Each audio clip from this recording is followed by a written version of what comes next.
Kinshasa na biso, réalité ya banaki, réalité ya banaki, réalité ya banakino. Joyeux Noël na ba nyonso tu balingaka KNB News. Oyo ba mesana kolanda Kinshasa na biso pona kopesa bino ba information. Totombeli bino Joyeux Noël po bozali ebele na monde entier. Oyo bolingaka magazine KNB News pona kopesa bino ba information. Yango atombeli bino bolandi malamu.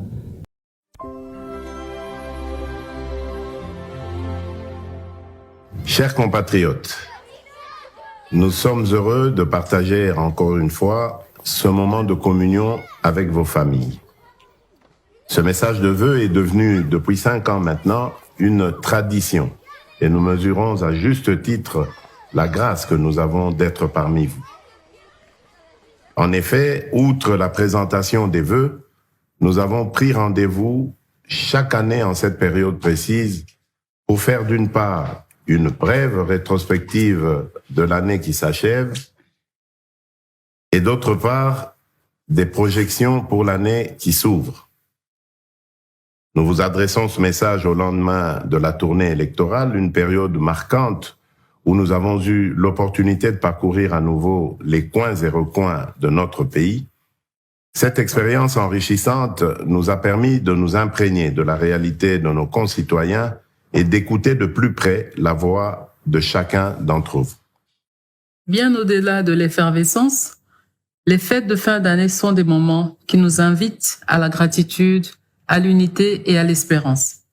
C'est pourquoi nous profitons également de cette opportunité pour vous exprimer toute notre profonde gratitude pour votre confiance, votre soutien et votre accompagnement manifesté à notre égard durant l'intégralité de ce quinquennat finissant. Cela a été pour nous une véritable source de motivation et de détermination. Que chaque famille soit remplie de joie et d'espoir, renouvelée avec la promesse d'un avenir meilleur et que tout Congolais vive dans l'unité, la sécurité et la prospérité. Tels sont nos vœux pour l'année 2024. Nous vous souhaitons une bonne fête de Noël et une heureuse année 2024. Mungu akuwe na mweye. Nzambi anulama. Nkolo azala na bino. Mfumu Nzambi kakala ibenu. Que Dieu bénisse la République démocratique du Congo, son peuple et tous ceux qui l'ont choisi comme leur lieu de résidence. Sango ya mawa na kananga mvula ebetaki makasi esali ba dégâts pe ba perte ya ba vie humaine salami lolenge ya kosakana te ba détail awa na reportage oyo.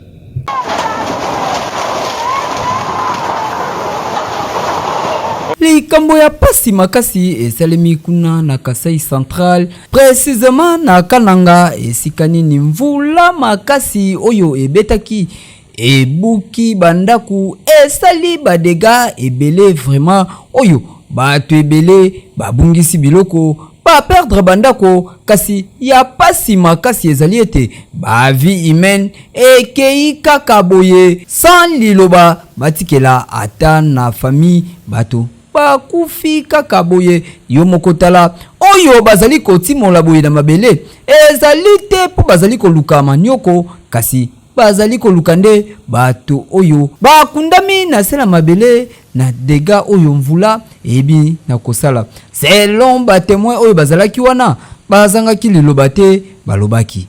Allez-y comprendre quand le chef de l'État vient à Kananga, il déclare solennellement qu'il a laissé 100 millions de dollars pour l'exécution des travaux de ravins. Combien de parcelles perdues? Combien de vies humaines perdues? Combien on a perdu? Mais jusqu'à quand? Ce qui m'étonne présentement, c'est quand j'apprends que le gouverneur est parti pour Kinshasa. Mais il est allé à Kinshasa pour faire quoi? Alors qu'il y a des cadavres. Il y a des cadavres laissés à la mort. Au lieu d'organiser un deuil, décréter un deuil, il laisse les cadavres, il s'en va à Kinshasa pour aller chercher encore le pouvoir. Et regardez, vous qui allez me voir à travers le monde, combien de parcelles perdues, combien de vies humaines? Je suis désolé pour ceux qui vont...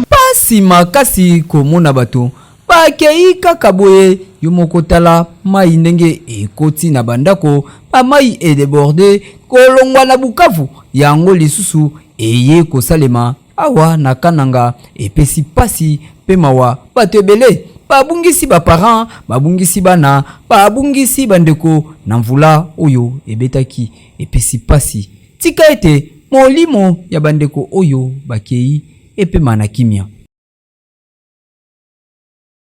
Ministre ya Intérieur Peter Kazadi akomaki bongo na Lualaba esika nini ayambamaki epai ya madame ya gouverneur ya Lualaba pona mission oyo azali na yango ya itinérance pe ya kosala inspection na kozaba information kuna na Lualaba.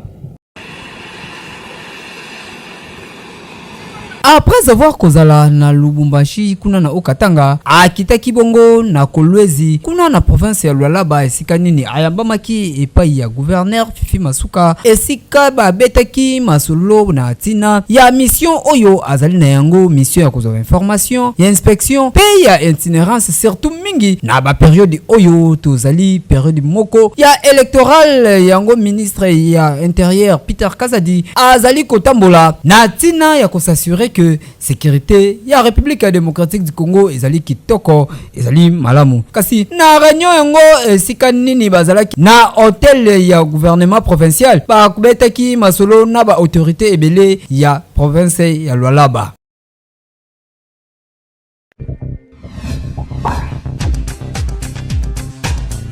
Après départ ya ba force ya communauté Afrique de l'Est déjà babandi kokita kuna na Goma pongo ezali ba force ya SADC esika nini baye ko remplacer bango na Est ya République démocratique du Congo pour ko maintenir kimia et bana ko régner na partie Est ya République démocratique du Congo. Mokolo ya mardi 26 décembre 2023 troupe ya ba sud-africaine ba kitaki bongo kuna na Goma esika nini ki na cadre ya déploiement ya ba force régionale ya SADC. D'après ba information la force oyo ya SADC bazali na Est ya République démocratique du Congo pour na mandat oyo ezali offensif contrairement na oyo ya ba force régionale ya communauté ya Afrique de l'Est bazali wana pona ko défendre mabele ya République démocratique.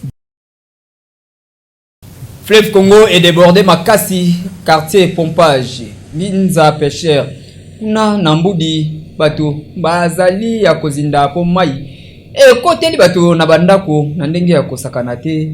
Reportage oyo topesi bino na KNB News. Na Kinshasa awa Fleuve Congo etomboki na yango ba quartier ebele mingi ya Ngalema eyebi kozwa problème ya mai esika nini mai e débordé e koteli bato na mapango pe na bandako moyen kutu ezali te awa na Mbudi na pompage na Kinsuka pêcheur nde mai eyebi na kokotela bato na ndako. Fleuve Congo est débordé po bamvula ezali ko beta makasi mikolo oyo pardon tala quartier oyo ndenge nini ekomi. L'état congolais esengeli ko batela population kozwa solution na lombango po sinote ka ya Kananga to pe ya Bukavu ekoya kosalema awa na ville ya Kinshasa esengeli déjà ko préserver mabota oyo bazala kapembeni wana soki pe kolongola bango na ba quartier wana esengeli salama na lombango po sinote Kinshasa pe ekoya kozwa ka ya Kananga to pe ya Bukavu. Kinshasa eleki partout. Oui. Esengeli ko eba ete évêque général Dodo Kamba bazongisi na place na ye conseil d'état nde efandelaki likambo na ye kasi azongi na tête ya l'église de réveil nyonso tu ya Congo. Évêque général ya l'église de réveil nyonso tu pasteur Dodo Kamba bazongisi na fonction na ye conseil d'état efandelaki likambo na ye esika nini babetaki masolo pe ba étudier dossier yango nde esika nini ba ye kozongisa ye na fonction na ye malgré arrêté oyo ministre ya justice Madame Rose ayebaki na kosigné oyo esalaki ete ba remplacer ye kasi conseil d'état bayebi na kozongisa pasteur Dodo Kamba na tête ya l'église nyonso tu ya réveil du Congo malgré ba accusation oyo ba collègue na ye nyonso tu bayebaki na ko accuser to pe ba père fondateur de l'église de réveil bayebaki na koloba ete Dodo Kamba azali ko gérer mabe l'église de réveil du Congo. Bango baakizaki na détournement ko utiliser ba fonds oyo ezali bien ya bato nyonso tu ye azali ko utiliser yango lokola ba fonds propre na ye moko nde esalaki ete balongola ye po ba remplacer moto mosusu. Kasi mokolo ya mercredi 27 décembre 2023 Conseil d'État eyebaki na ko annuler ba arrêter topé décision ya madame la ministre ya justice ayebaki na kozwa nde bazongisi Dodo Kamba na ba droit na ye esika nini azongi mokonzi ya l'église de réveil nyonso tu ya Congo.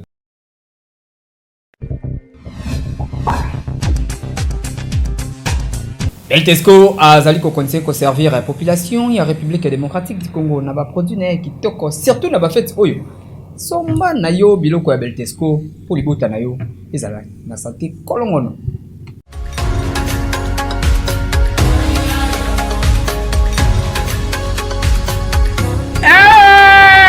Nalia Cornebef uti Beltesco te nalia Cornebef nini lisusu Texas yango yo Beltesco yeli lisusu bana Kinshasa ngombe na ngombe latadi ya ngombe Cornebef oyo okoki kolia yango onali bana spaghetti na formule nyonso oyo bana Kinshasa bayebi Cornebef ya solo latadi ya ngombe Texas esalami ya munene pe ya mukie nyonso na ndenge ya kantite oyo kolinga kolia na yo na libota na yo. Beltesco a pris opportunité malamu ya kosala choix ya kolia ngombe batia na linzanza babengi lata ya ngombe. Lata ya ngombe ezali ngombe na ngombe ye Texas Cornebif oyo babengi halal ezali ngombe kitoko batia na boîte nyonso ezali ba Cornebif Texas nga na benga nango lata ya ngombe ngombe na ngombe euta Brésil. Bokanisi esili tete Beltesco ayeli bino latadi ya ngombe mususu na kombo ya Oxford elengi nango deja batia matungulu na kati okosepasa lisusu eloko te musuni balambela deja bien na mundele otie kaka na sani mbala moko na loso to na spaghetti to na fufu nyonso ndenge kolinga kolia yango to na lipa ekoleka kitoko. Cornebif Oxford ezali Cornebif oyo eyebani kongo mobimba mpona nini po asa différence ezali mundele esi atiela oyo deja matungulu na kati yaza na matungulu na ye deja na kati yo kosala so dépense mosusu euta mboka Brésil balamba ngo kitoko okoki kochauffe yango te otie na sani aza misuni azali kobimisa yo saveur ya ngombe azali kobimisa yo odeur ya ngombe ata osukoli maboko te otamboli na balabala mutayebi deja koliaki ngombe mpona nini pote yango ezali qualité supérieure. Ya boye nanu ezala te kolia malamu biloko ya qualité surtout ba Cornebef oyo uti na Brésil cadeau signé Beltesco oyo azali ko assurer toujours sécurité ya kolia na bino kolia kitoko santé kitoko libota mobimba elengi na elengi ekeyo oui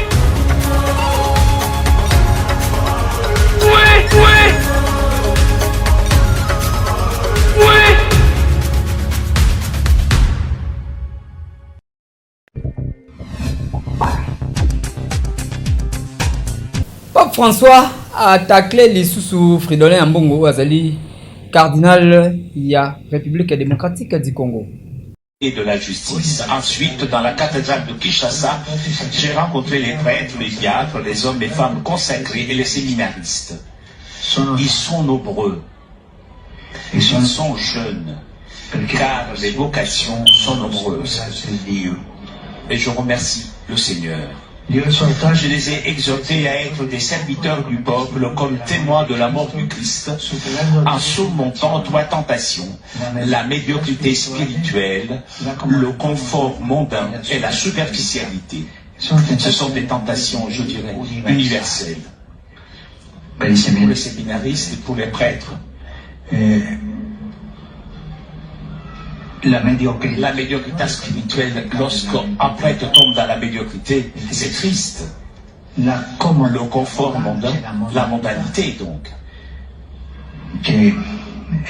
C'est l'un des Parlement debout. Azali contre marche oyo décidé salamaki mokolo ya lobby mercredi 27 décembre 2023 na Kinshasa. Bango balobiete azali kozela kaka le 31 esika nini. Chilombo esengeli asala remise reprise na Antoine. C'était la marche. Tu mets la piné, basali marche, tu mets la piné. La moni marche, tu mets piné, marche na pioche, marche na hache, marche na machette, marche na ou. Et marche na bleba.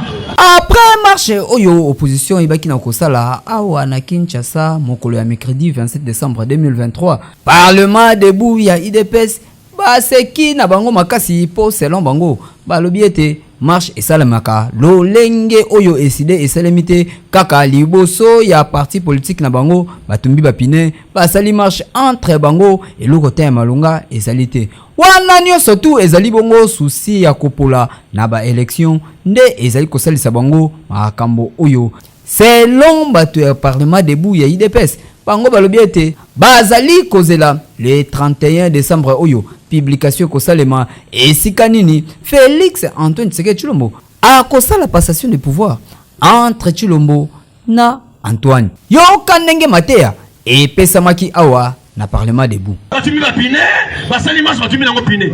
La moni marche, tu mets piné, marche na pioche, marche na hache, marche na machette, marche na ou. Et marche na bleba. Et de base, viva.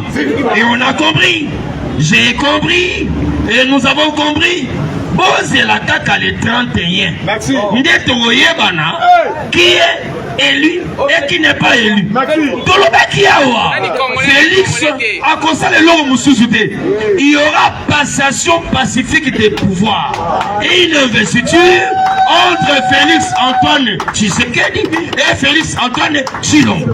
Donc Tshisekedi remettra maintenant le pouvoir entre le maire de monsieur Tshilombo. Parce qu'il était là, il est là, comme Félix Antoine Tshisekedi.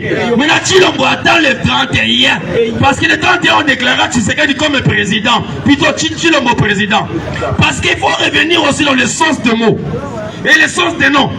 Chez nous, et pas Nabiso, je suis maintenant tribal. Et pas Nabiso Balouma. Tshisekedi, il fallait qu'il s'habille à Congolais. Parce que le nom Tshisekedi veut dire c'est lui qui réjouit. Il donne la réjouissance au peuple. Le peuple congolais devait se réjouir.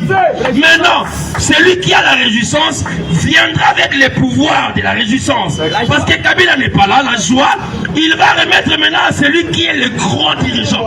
Parce que Tshilombo veut dire un grand dirigeant. Oui!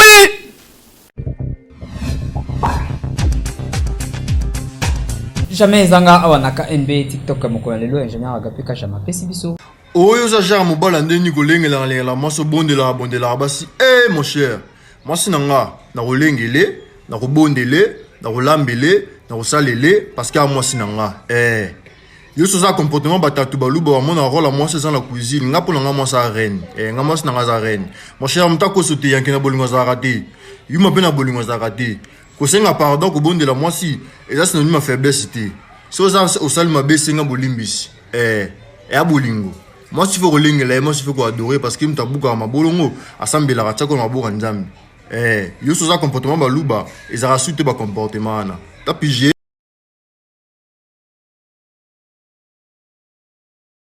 Merci pour vos alaki belé à kolanda édition ya KNB News ya mokolo na lelo nazalaki na sengo makasi ya ko présenter bino yango tikete botika malamu na mabota na bino esika nyonso tu oyo bozali tomona ni bongo mikolo oyo ezali koya Magazine